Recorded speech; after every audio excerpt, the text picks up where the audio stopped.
उपमहापौरपदी विलास शिंदे यांना विराजमान करण्यात आल्यानंतर जाहीररित्या नाराजी व्यक्त करणारे शिंदे सेनेचे महानगर प्रमुख प्रवीण तिदमे यांनी राजीनाम्याची तलवार म्यान केली आहे।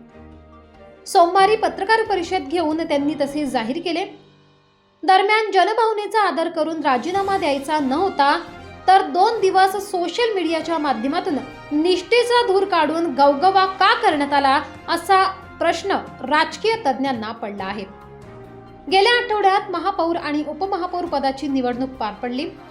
बहुमत असतानाही भाजपने शिंदे सेनेला सत्तेत सहभागी करून घेत उपमहापौर पद बहाल केले।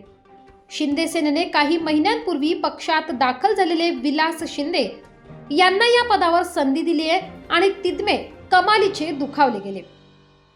नाराजीला सोशल मीडियाच्या माध्यमातून त्यांनी वाट मोकळी करून दिली। रकानेच्या रकाने लिहून निष्ठेचेही दर्शन घडविले गेले। शिंदे सेना अस्तित्वात आली तेव्हा सर्वप्रथम आपण ठाकरे गटातून बाहेर पडून या सेनेत प्रवेश केला। राजकीय भवितव्याची चिंता न करता पक्ष वाढविला। पक्षासाठी नोकरीवरही पाणी सोडले वगैरे व्यथा सोशल मीडियावर मांडत तिदमे यांनी महानगर प्रमुख आणि नगरसेवक पदाचा राजीनामा देणार असल्याचे जाहीर केले होते। त्यामुळे 2 दिवस राजकीय वातावरण चांगलेच तापले होते। किंबहुना वातावरण निर्मिती करणाऱ्या तिदमे यांनी सहानुभूतीही मिळवण्याचा प्रयत्न केला होता।